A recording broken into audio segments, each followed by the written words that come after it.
Urea కోసం రైతులు రోజు ఉడిపి హోటల్ ముందు రోడ్డుపై ధర్నాకు దిగక తప్పడం లేదు.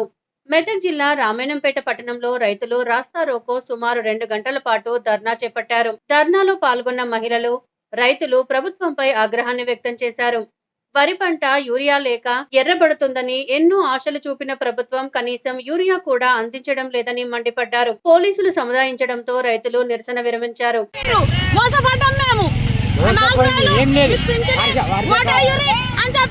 రైతులము మేము ఎట్లా బతుకుతాము? పొలాలు చేసుకొని అప్పుల బాధకు సస్తున్నాం. మేము పొలాలన్నీ ఎర్రబడుతున్నాయి.